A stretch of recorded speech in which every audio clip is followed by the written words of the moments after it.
What's up guys, my name is Tim and I've been fixing BMWs for over a decade now. Today we have 2010 BMW X5 with the N52 engine, which is XDrive30i. The same procedure applies to all the other X5 with N52, which is 3.0i, 3.0 SI. It's like all of them from 2007 till 2010. Those are N52 engines. What are we going to do? We're going to replace the Disa valves. I do have a recording of how it sounds. It's a bit weird. I'm not 100% sure that I need Disa valves, but I'm 99% sure that the Disa valves have fallen apart. One or two, it's usually just one, the big one, but I will remove the intake manifold entirely just to check the other one. So stick around, let's get to it. So this is how this video is gonna go. First of all, signs of failing Disa, I'll share that. Secondly, the tools you need to complete the job. And third, the DIY itself, of course. And I also will talk a little about the parts and how to source and save a lot on those.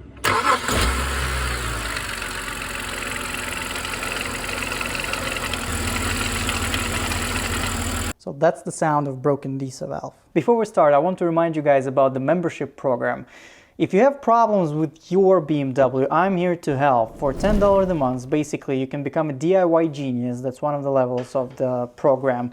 And you will have one-on-one time with me. Basically, we can exchange fault codes, the symptoms. I will talk to you and navigate you through the process of diagnostic. For $5 a month, basically, I will try as much as I can to help you in the comment section, but here we can't share data. It's like you can text it, but it's like a bit more complex. Or you can just support the channel by becoming a member, whatever level you choose, and I will thank you a lot. Let's get to the repair. So first thing first, we're gonna remove all the plastic, the air filter box, this one right here. Those are 13 millimeter. You have to twist them 90 degrees. This X5 missing a lot of stuff. It's like it's have seen a better days, but this is how you do it. Unscrew, unplug, remove.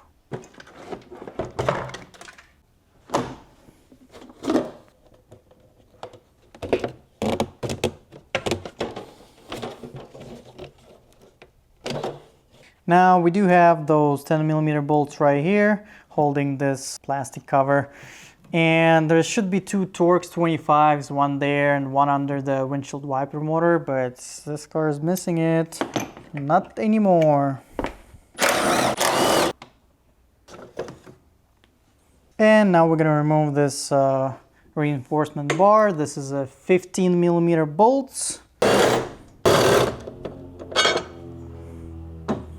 Next step, I will need to remove this beauty cover, and for that, this wiring out of the way, that it's held on clips, so push, move, push and move. This exposes the last bolt right there and the one in the corner. 4 bolts total. Those are 5 millimeter Allen. Remove that and we'll proceed to removing the intake boot. Now we do have this clamp right here. In order to make it easier, I'm going to be using the 6 millimeter socket and a small ratchet. That's sort of a cheat code. I think that's going to be enough. Now we can basically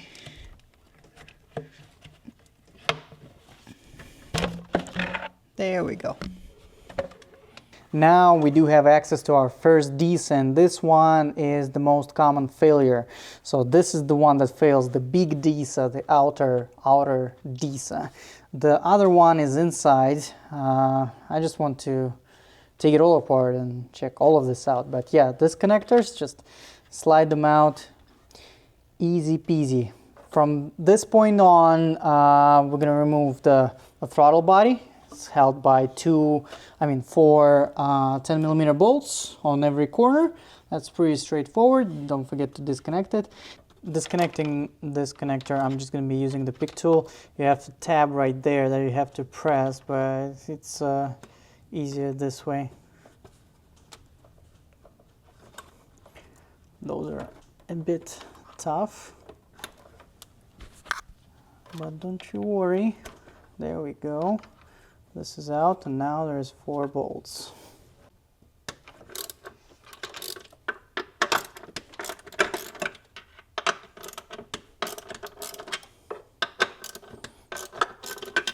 Now we will have to remove this wiring hub from the intake. We have to disconnect it from the intake manifold, and this is connected by 2 Torx 30 bolts on each corner. I'll show you later, but before that we will have to remove this purge valve tank ventilation hose. And this is how you do it. I use the screwdriver only, so there is a tab at the bottom. I barely can see, but you can see where I stick the screwdriver, so I twist it and I hold the pressure. It would be much easier if I would be in the proper position. And then I use the same screwdriver to go from the top. And there we go. Just a little bit of pressure and it's removed.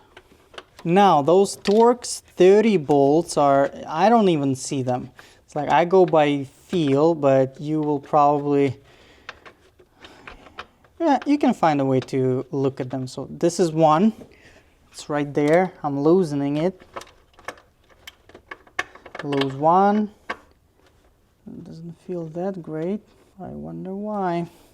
And there is another one. The other one you can see if you want to.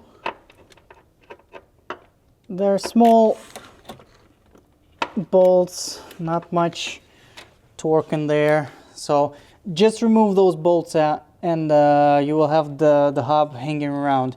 Also, the other way is basically there you have those tabs right here. You press them, you can slide it out, and it's another way, but I found that it's basically, it never works. They usually break, that's it. So removing the Torx 30 bolts is, I found it's the best way. Now those are 2 bolts that holding this wiring hub to the intake manifold. Now it's all loose. Here's those little bolts. You probably will drop at least one of them. So pay attention. They're not long. That's the length of it. Now we'll continue to disconnect things. So this is the brake booster hose. Squeeze and release.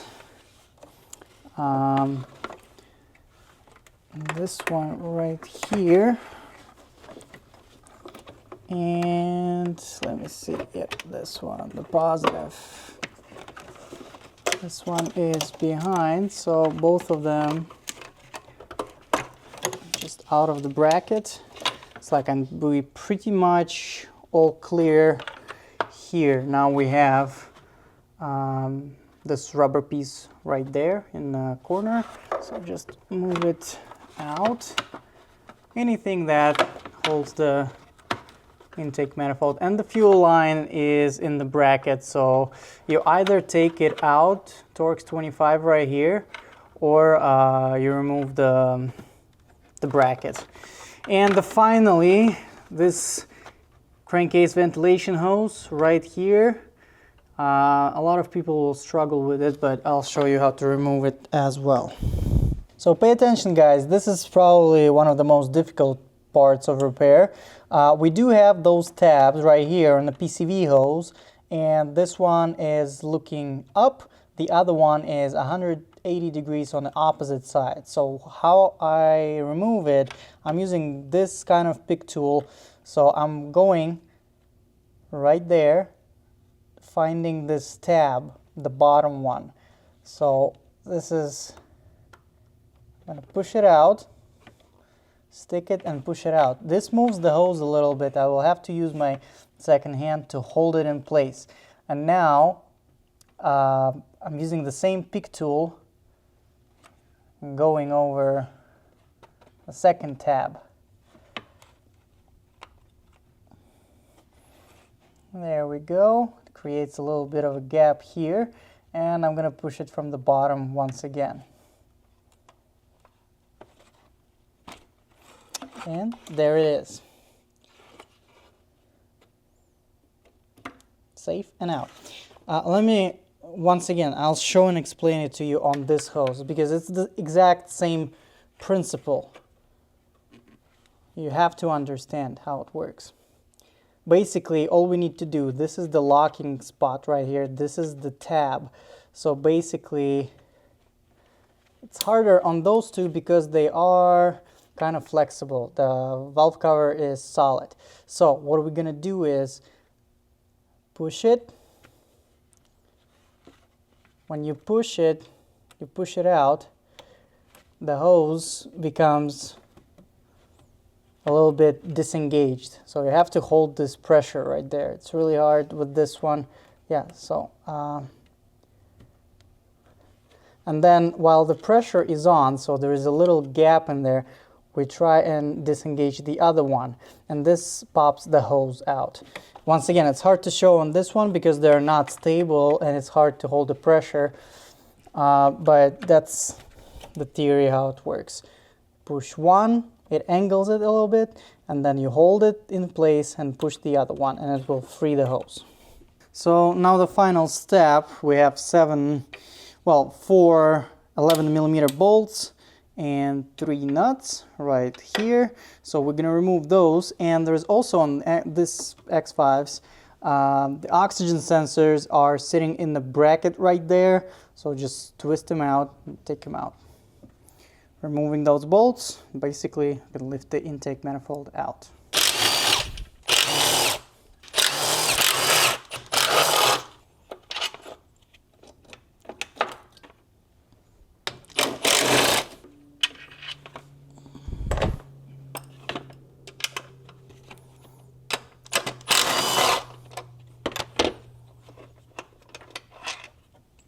Now technically nothing else holds the intake manifold in place. Just carefully lift it out. Get this hose out of the way. Don't forget to unplug the positive crankcase ventilation heating element and the lower Disa. And of course we do have, as I said, the O2 sensor connector is right here, so you just have to twist it out. And there we go, intake manifold is out. Now, in order to remove the last Disa, first of all, I'll have to disconnect the crankcase vent hose entirely. Just be careful with it. There we go. And from here as well. There we go. Because it needs room to be removed. And now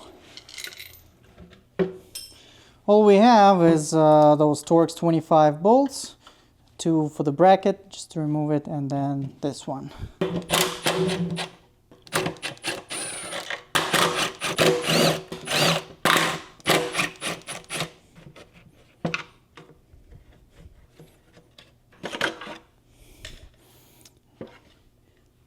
All right, there you go.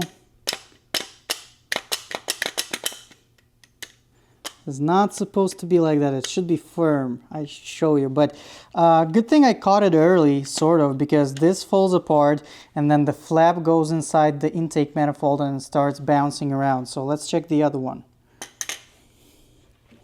The bolts for it, it's only 3. They're inside the intake manifold right there. Those 2 long and this one is shorter.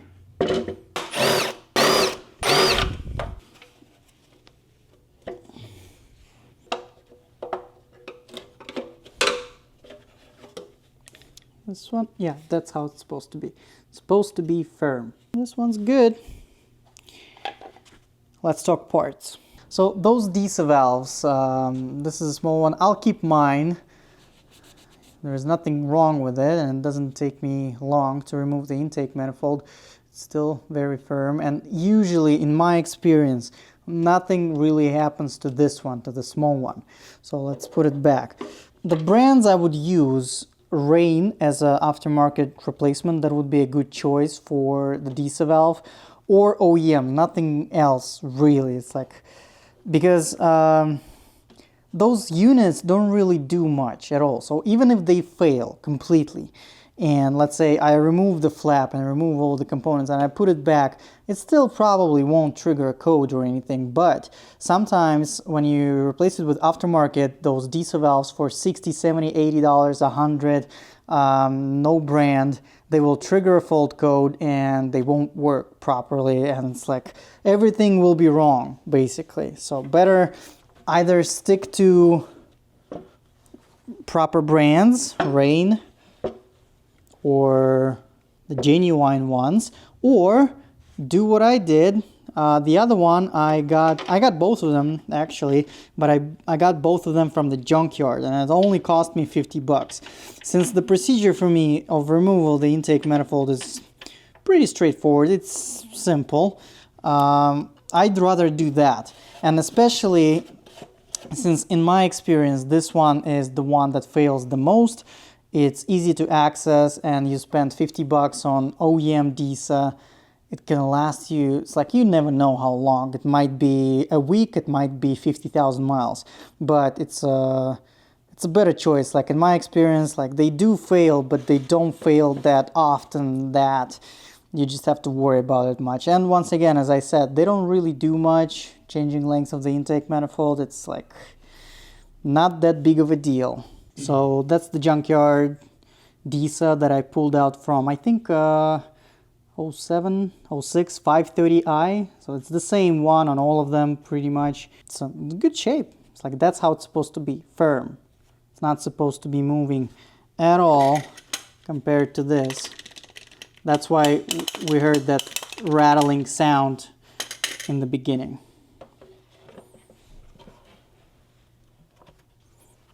So now everything's back on the intake manifold, and here how it goes. So that hose goes into the third gap. The PCV hose goes under the fuel line, so that's important. Just like that. And then we don't forget to plug in those two at some point, any point.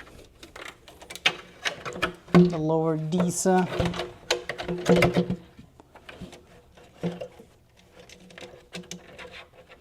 I don't see at all, you guys will. So yeah, plug it in. And yeah, we can proceed to install, just minor adjustments here and there. The oxygen sensor connectors are easier to install later on. Let me see what's the hold up. All right. We are all good pretty much. Let's take the wiring hub out. Don't break the purge valve hose. There we go.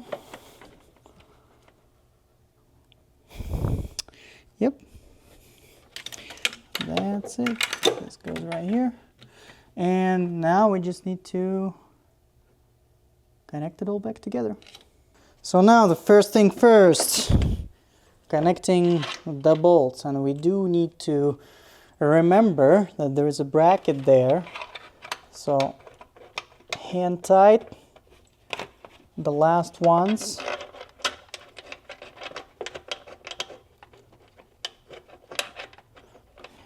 Doesn't catch. That's how the bracket goes.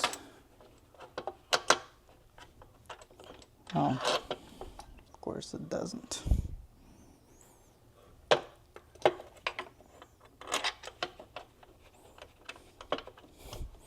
There we go. I usually like to thread them in. Intake manifold is not sitting entirely flush usually, so you might need to tilt it a little bit. The most common scenario. So now I usually start with the center nut. Make sure the intake manifold is where it's supposed to be. And then the corner.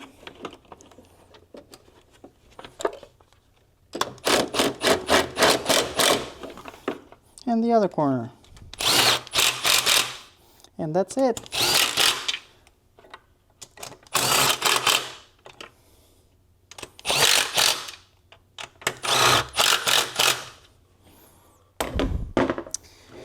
And of course, don't forget to plug in the PCV hose.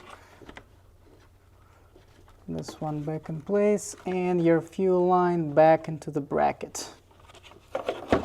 From this point on, basically, we're putting everything back together. Definitely don't forget this hose. This is the most common thing people forget to plug in, and the car misfires terribly, runs like crap, basically. And everyone's wondering what happened because they didn't put it on. Put the throttle body on and it's hidden after that. So check it. That vacuum line, plug it in as well. And now just put the hub back in place. It's kind of difficult, but it's doable. And this is a good time to clean up your throttle body. So do that, of course.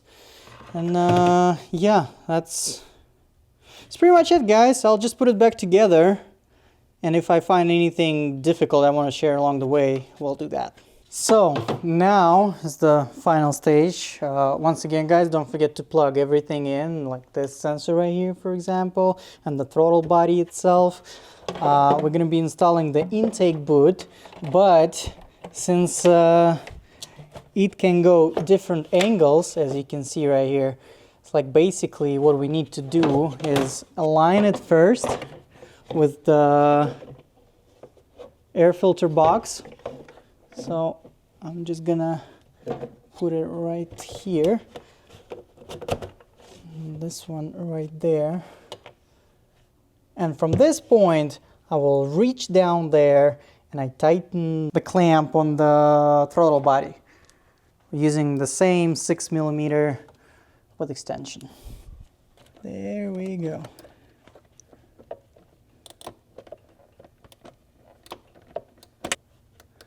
Take your time, be patient. But that's important part, because if you do have not good connection from the throttle body to the intake boot, that's a massive air leak.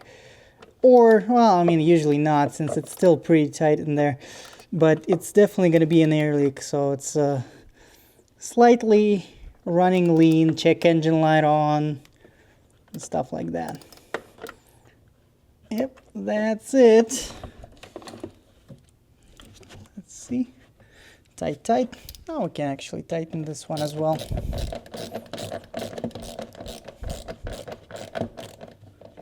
But this one is